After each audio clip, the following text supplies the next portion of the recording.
Este día, en tapa a tapa, veremos la gran obra realizada por el rey Josías, el discurso de defensa del apóstol Pablo en la escalera del templo. Regresaremos al Salmo 1, que es el Salmo de la Palabra, y encontraremos sabiduría para nuestra vida diaria en el libro de los Proverbios.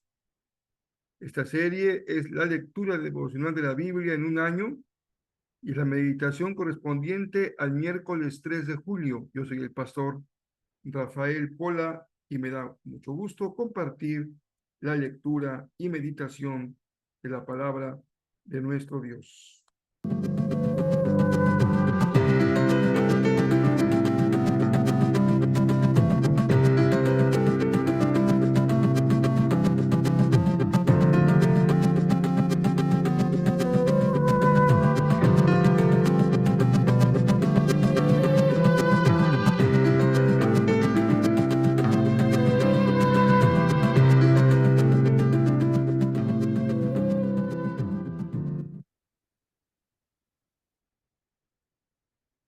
Me da gusto que sigamos juntos este miércoles 13 de julio leyendo la palabra y meditando en la palabra.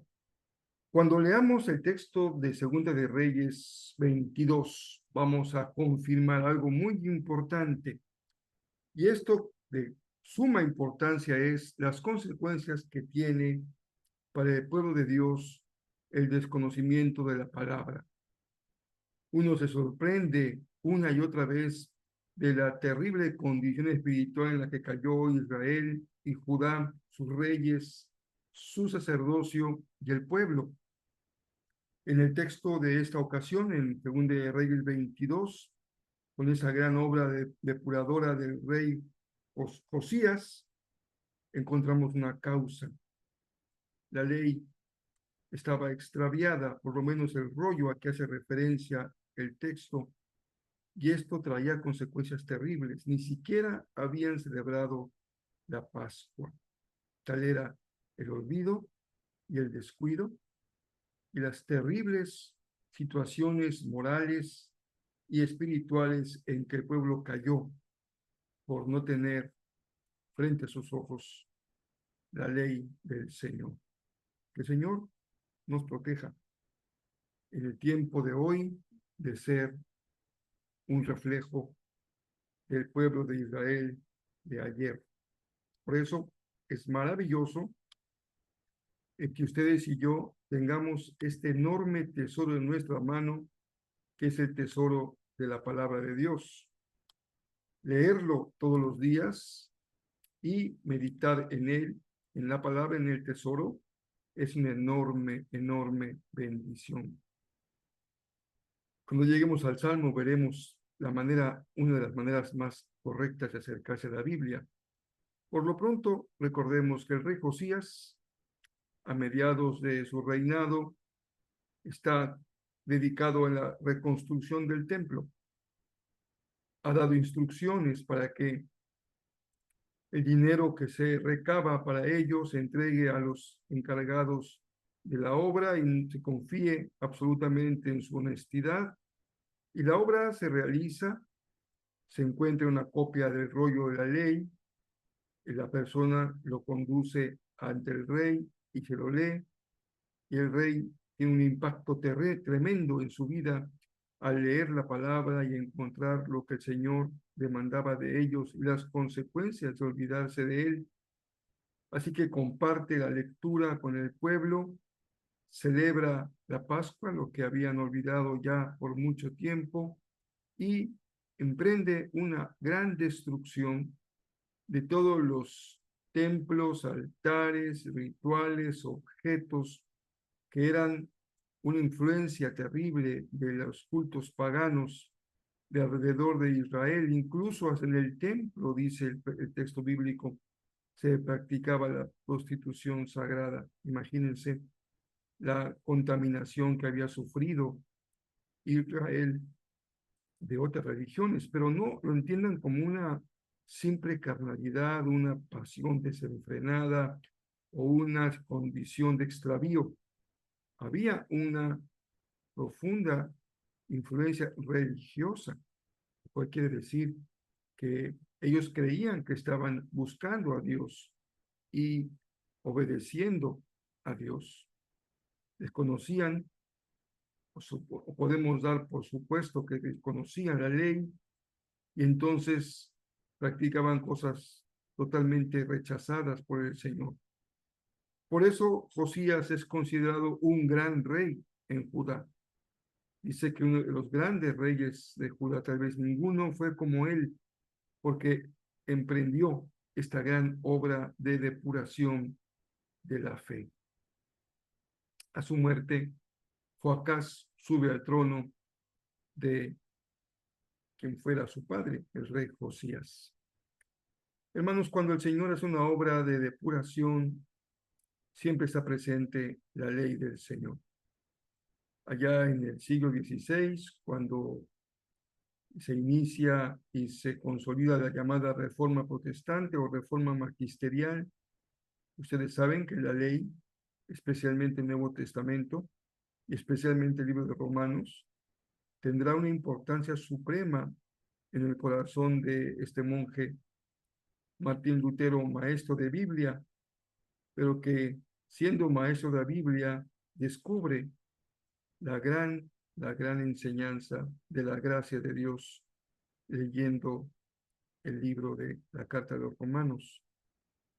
Y después en el siglo XVII, con lo que se llama la reforma de las iglesias libres, la Biblia sigue siendo el elemento fundamental, y junto con la Biblia se dan otras muchas repercusiones, que es corrección de forma de vida, de la ética de las personas, la vida de las familias, la celebración del culto, todo el lugar del ministerio, la comprensión del ministerio, la renovación de la adoración, todo esto viene aparejado con una obra de depuración.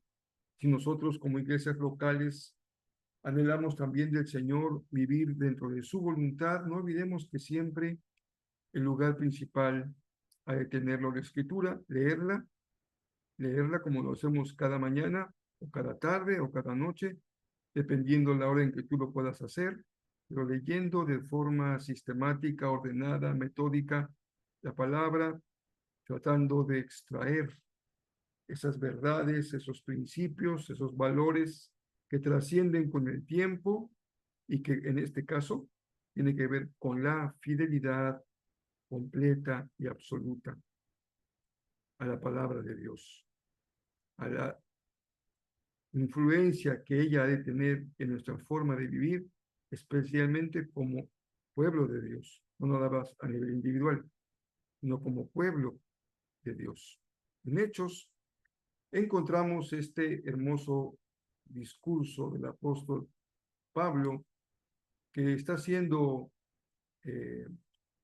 pues tomado ahí en el templo cuando algunos lo identifican, y Pablo pide permiso para poder presentar defensa de su fe, y lo hace en el idioma popular, que era el arameo, que la gente entendía en ese tiempo. Y Pablo hace una argumentación, hasta aquí llegaremos a una parte de ella, en donde él expone cómo fue que se encontró con Cristo, qué significó su encuentro con Cristo y las implicaciones que tuvo para su vida, los cambios que él tuvo que gestar en su propia vida, de perseguidor a defensor. Y tú y yo también tenemos un testimonio que contar, que ha hecho Dios en nuestra vida, dónde nos encontró, cómo nos rescató, qué ha hecho en cada uno de nosotros y cómo podemos testificarlo. Cuando compartimos este pequeño lema del año 2024, uno más para Cristo o Jesús para uno más, es porque donde estamos nosotros tenemos la oportunidad también de presentar defensa de nuestra fe. Ahí compartiendo el aula con tu compañero, o el tiempo de lunch, de la comida con tus compañeros, o cuando convives con vecinos o amigos, familiares, Dios te presenta la oportunidad de explicar y compartir tu testimonio, tu encuentro con Jesús, y cada uno es distinto.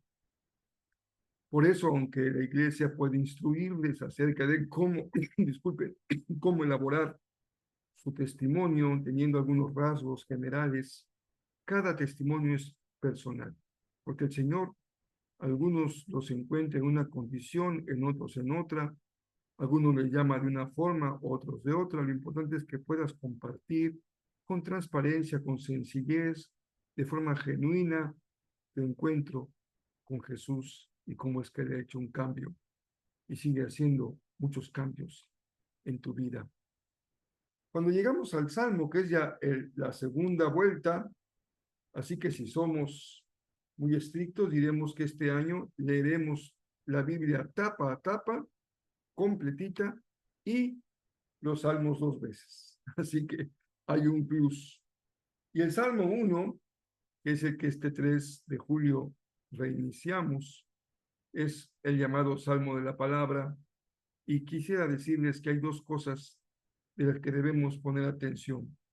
La palabra ha de ser un deleite, un disfrute, poder realmente sentir un placer espiritual al leer la palabra, las historias, la sabiduría, la poesía y el mensaje de esperanza, de ánimo, de exhortación, de reprensión, cualquiera que este sea. Si el Señor nos habla, háblanos, Señor, y nosotros tenemos que escuchar, y lo hacemos con un corazón dispuesto, un oído atento. Pero el segundo aspecto es la meditación, porque al leerla la disfruto, pero me siento inclinado a detenerme y a meditar.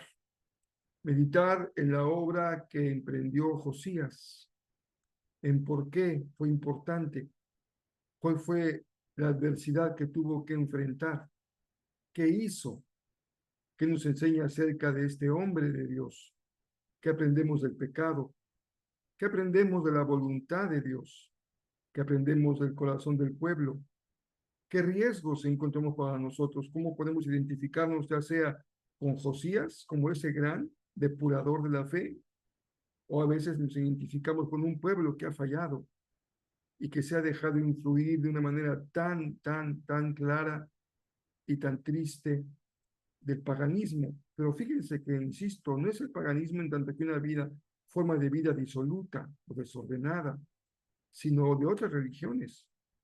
Y sin duda que el cristianismo también está expuesto a otras expresiones de la religión que influyen y que de repente encuentran espacio porque se desconoce la palabra, porque no se profundiza en ella, entonces no suena bonito, no suena atractivo, incluso podríamos verlo como algo extraordinariamente poderoso,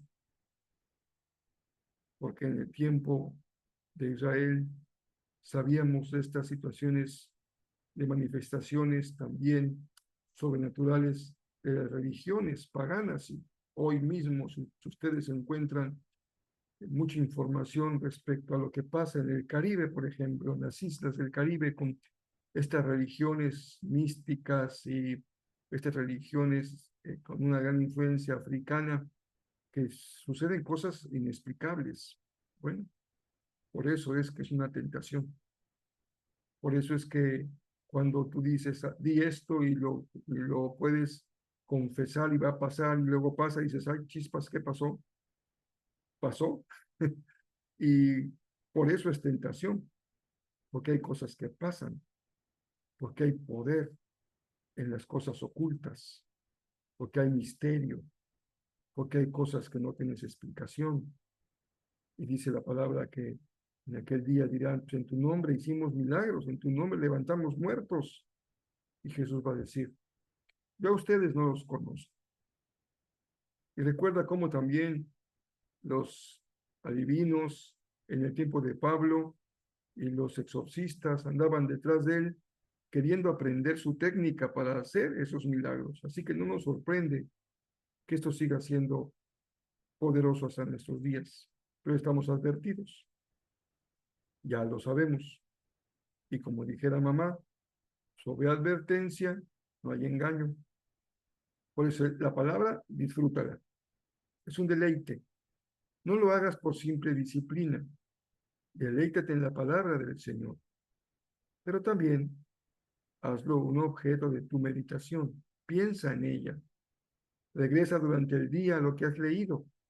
Reflexiona, medita, pregúntale al Señor, ¿Qué te dice a ti? ¿Cómo te exhorta? ¿Cómo te anima? ¿Cómo te corrige? ¿Cómo te motiva? Es palabra para nosotros. Y no todo lo que leemos cada día tiene una importancia personal. A veces Dios nos habla más en el Salmo, a veces encontramos más dirección en el libro de la historia, a veces lo encontramos mejor y más claramente en el Nuevo Testamento, o como hoy, que terminamos leyendo Proverbios 18, 11 y 12. ¿Quién podría decir, a mí no me habla la palabra si no pensamos en nuestra actitud ante la vida, a veces arrogante, y esperemos en Dios que también humilde? Porque nadie puede decir, no entiendo la Biblia, no entiendo qué dice aquí, eso es aburrido. ¿No entiendes que la arrogancia precede a la destrucción? ¿Y no entiendes que la humildad precede al honor? Aquí no hay problema de interpretación. Aquí simplemente un oído atento y un corazón dispuesto para que el Señor ponga la semilla de su sabiduría en nuestro corazón. No a la arrogancia, sí a la humildad, porque tiene consecuencias. Recuerden que la sabiduría práctica generalmente está enfocada en las consecuencias. La arrogancia, más allá que un defecto del carácter, tiene como consecuencia la destrucción. Y la humildad, más allá que una virtud del carácter, tiene como consecuencia una vida honorable. Puedes recibir el honor de quienes te conocen y te rodean. Ten una vida siempre honorable. ¿Qué les pareció esta nueva serie, Ganar? Estamos en el espíritu de ese gran evento de la humanidad que son los Juegos Olímpicos. Yo creo que el Señor allá en el cielo, cuando ve los Juegos Olímpicos, se recrea y dice, bueno, de veras que hice las cosas bien. Miren cómo saltan, miren cómo corren, miren cómo se desplazan, miren qué fuerza tienen. La creación del Señor, como dice Génesis, vio el Señor lo que había hecho y se agradó. Así que nosotros encontramos como un testimonio del Dios creador estas grandes cumbres del esfuerzo humano. No debemos verlo con desprecio, y alguno diría con una actitud demasiado fanática. Es que no son cristianos, ¿qué podemos aprender de ellos? La creación del Señor es maravillosa. Y notamos cómo hay grandes ejemplos de fuerza, de disciplina, de renuncia. Por eso Pablo lo usó como una metáfora para hablar de la vida cristiana, porque la vida cristiana se disfruta, se goza, se celebra cada domingo, cuando nos reunimos y cantamos. Espero que tú lo hagas cada día con mayor gozo, con mayor libertad, con mayor expresión de tu fe, que no te retraigas a ti mismo en el gozo que debe de mover no quiero decir un entusiasmo desbordado o irreflexivo o excesivo, que tendría mucho que ver con más bien con nuestra condición humana que con nuestra condición espiritual. Pero sin duda que es una bendición enorme adorar al Señor con gozo y con libertad. Y también que el Señor nos permita cultivar un carácter ganador. Si Jezreel, Missio Dei, las iglesias en Carolina o en las diferentes ciudades donde podemos compartir en Venezuela o en los Estados Unidos, en el mundo hispano, donde quiera que este podcast llegue, podamos sentir el gozo también de un carácter formado como un pueblo ganador, porque si la iglesia gana, mucho del mundo gana. Una iglesia triunfadora significa una iglesia que es significativa, que influye, que gana gente para Jesús, que proclama el reino de Dios, que influye con sus valores, con sus principios, que restaura familias, que restaura matrimonios, que restaura relaciones padres e hijos, que restaura relaciones entre hermanos, porque somos cartas leídas de todos los hombres. Es que cuando la iglesia gana y cuando un creyente gana, va mucho más allá de sus logros personales. Bendice como luz que brilla en la oscuridad y como sal que condimenta la vida. Que el Señor les anime mucho. Este miércoles nos reunimos a las 8 de la noche, hora de Cancún, y a las 7, hora del centro de México, para nuestra reunión de oración. No se olviden, por favor, ayúdenos a tener la lista actualizada a buena hora. Compartan sus motivos de gratitud o petición con nuestra hermana Mimi. Pueden enviarle un mensaje en su chat personal para que tengamos la lista actualizada a muy buena hora este miércoles por la noche. Y listos para el próximo domingo. Eh, Se anuncia que el meteoro entrará en la zona de Cancún por ahí del jueves en la noche viernes. Aún no sabemos en realidad cuál será su dirección. Las cosas pueden cambiar mucho. Por ahí he escuchado decir que los huracanes no tienen palabra de honor. Pueden cambiar en cualquier momento por las fuerzas del viento contrario, por la temperatura del agua, por circunstancias propias de su evolución y tomar otra dirección o bajar de intensidad o subir la intensidad. Estemos listos de cualquier manera y espero que el domingo tengamos reunión presencial, no tengamos ninguna razón por la cual diferirla o solamente hacerlo por vía digital, por las redes. No, espero que tengamos reunión presencial. Primer domingo de mes, prepara tu corazón para la celebración, la conmemoración, mejor dicho, para conmemorar la cena del Señor.